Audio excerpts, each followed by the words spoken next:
اعوذ باللہ من الشیطان الرجیم بسم اللہ الرحمن الرحیم۔ السلام علیکم پیارے بہن بھائیوں، میں آپ کو اپنے یوٹیوب چینل دین کی باتیں میں خوش آمدید کہتا ہوں۔ اللہ پاک سے دعا ہے آپ کو سدا عافیت کے سائے میں رکھے، آمین یا رب العالمین۔ پیارے بھائیوں اور بہنوں، حضور نبی کریم صلی اللہ علیہ وآلہ وسلم کا یہ فرمان سن لیں، جمعہ والے دن 2 قبولیت والی گھڑیاں۔ پیارے بھائیوں اور بہنوں، ویڈیو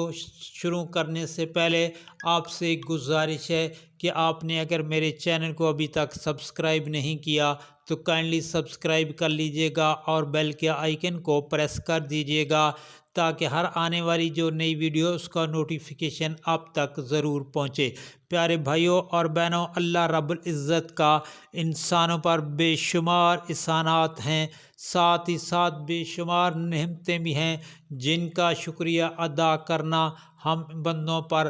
لازم ہے۔ لہٰذا یہ عبادات اس کی نعمتوں کا شکر ادا کرنے کا سبب اور ذریعہ بھی ہیں، اور جب انسان اللہ تعالیٰ کی نعمتوں کا شکر ادا کرتا ہے تو اللہ تعالیٰ اپنی مزید نعمتیں ہم پر نچھاور کرتا ہے، اور اس مقصد کے حصول کے لیے اللہ تعالیٰ نے کچھ خاص ایام مقرر کی ہیں جن کی خاص رحمتوں کا نزول ہوتا ہے اور گناہ گاروں کے گناہ بخش دیے جاتے ہیں۔ ان دنوں میں ایک دن جمعہ کا دن ہے۔ پیارے بھائیوں اور بہنوں، اس دن اللہ رب العزت اپنے بندوں کی ناقص نیکیاں قبول فرماتا ہے اور گناہوں کو اپنی رحمت اور فضل سے بخش دیتا ہے۔ حضرت ابو ہریرہ رضی اللہ تعالیٰ عنہ سے روایت ہے کہ نبی کریم صلی اللہ علیہ وآلہ وسلم نے ارشاد پاک فرمایا، ان سارے دنوں میں جن کے آفتاب نکلتا ہے، یعنی ہفتہ کے 7 دنوں میں سب سے بہتر اور برتر دن جمعہ کا دن ہے۔ جمعہ کے دن ہی اللہ تعالیٰ نے حضرت آدم علیہ السلام کو پیدا کیا، اور جمعہ ہی کے دن وہ جنت میں داخل کیے گئے، اور جمعہ ہی کے دن وہ جنت سے اس دنیا میں بھیجے گئے، اور قیامت کا دن بھی پیارے بھائیوں اور بہنوں جمعہ کے دن ہی قائم ہوگی۔ جمعہ کا دن بہت ہی قیمتی اور بابرکت دن ہے، ہفتے کا دنوں کا سردار اور افضل ترین دن ہے۔ اس کی عظمت اور شان کے لیے یہی کافی ہے کہ اللہ پاک نے اس عظیم دن کی قسم کھائی ہے۔ قرآن مجید میں اللہ پاک کا ارشاد ہے، اے میرے حبیب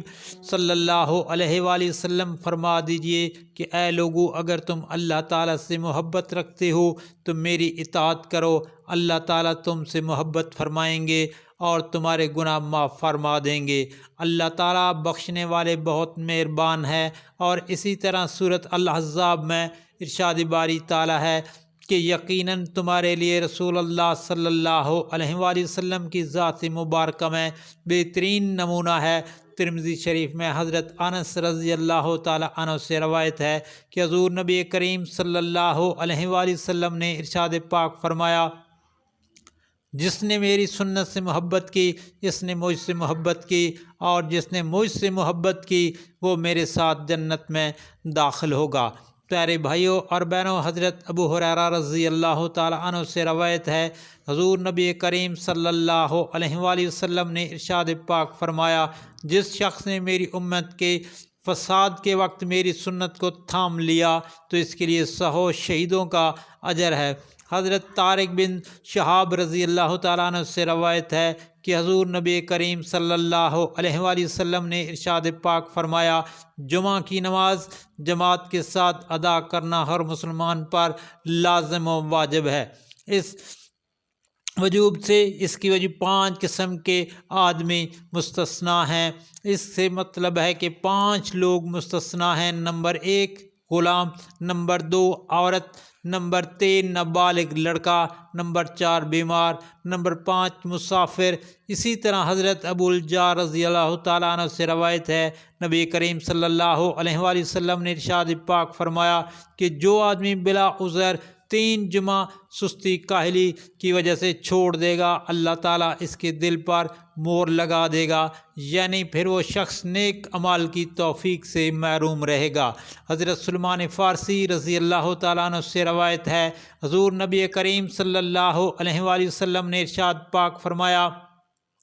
جو آدمی جمعہ کے دن غسل کرے اور جہاں تک ہو سکے صفائی پاکیزگی کا اہتمام کرے، جو تیل خوشبو اس کے گھر میں ہو اسے لگائے، پھر وہ گھر سے نماز کے لیے جائے اور مسجد پہنچ کر اس کی اطاعت کرے کہ جو 2 آدمی پہلے سے بیٹھے ہوں ان کے درمیان نہ بیٹھے، پھر جو نماز یعنی سنت و نوافل کی جتنی رکعتیں اس کے لیے مقدر ہوں وہ پڑھے، پھر جب امام خطبہ دے تو توجہ خاموشی کے ساتھ اس کو سنیں تو اللہ تعالیٰ اس کی طرف سے اس جمعہ سے گزشتہ جمعہ کے درمیان اس کے تمام گناہ بخش دیں گے۔ حضور نبی کریم صلی اللہ علیہ وآلہ وسلم نے ارشاد پاک فرمایا، جو شخص جمعہ کے دن 7 اعمال کر لے، اس کو مسجد جاتے ہوئے ہر قدم پر 1 سال کی نفل نمازوں کا ثواب اور 1 سال کے نفلی روزوں کا اجر و ثواب ملے گا۔ وہ 7 اعمال پیارے بھائیوں اور بہنوں یہ ہیں: نمبر 1 غسل کرنا، نمبر 2 اچھے کپڑے پہننا، نمبر 3 مسجد جلدی جانے کی فکر کرنا، نمبر 4 مسجد پیدل جانا، نمبر 5 امام کے قریب بیٹھنے کی کوشش کرنا، نمبر 6 خطبہ غور سے سننا، اور نمبر 7 کوئی بیہودہ کام نہ کرنا۔ حضور نبی کریم صلی اللہ علیہ وآلہ وسلم نے ارشاد پاک فرمایا، جس نے مجھ پر صبح و شام 10 مرتبہ درود شریف بھیجا اسے روز قیامت میری شفاعت نصیب ہوگی۔ نبی کریم صلی اللہ علیہ وآلہ وسلم نے ارشاد پاک فرمایا کہ جو شخص جمعہ کے روز سورۃ کہف پڑھے گا وہ اگلے 8 دن تک ہر فتنے سے محفوظ رہے گا، حتیٰ کہ اگر دجال نکل آئے تو اس کے فتنے سے بھی محفوظ رہے گا۔ حضرت سلمان فارسی رضی اللہ تعالیٰ عنہ نبی کریم صلی اللہ علیہ وآلہ وسلم سے روایت کرتے ہیں کہ جب امام بیان کرے یا خطبہ دے سننے والا چپ رہے۔ حضرت اوس بن اوس رضی اللہ تعالیٰ عنہ سے روایت ہے، نبی کریم صلی اللہ علیہ وآلہ وسلم نے فرمایا، جمعہ والے دن جامع مسجد پہنچ کر امام کے قریب ہو کر بیٹھے اور خوب خاموشی سے سنیں اور مکمل چپ رہے۔ پیارے بھائیوں اور بہنوں، حدیث مبارکہ کی روشنی میں جمعہ کے دن قبولیت والی گھڑی کے متعلق علماء نے 2 وقتوں کا ذکر کیا ہے۔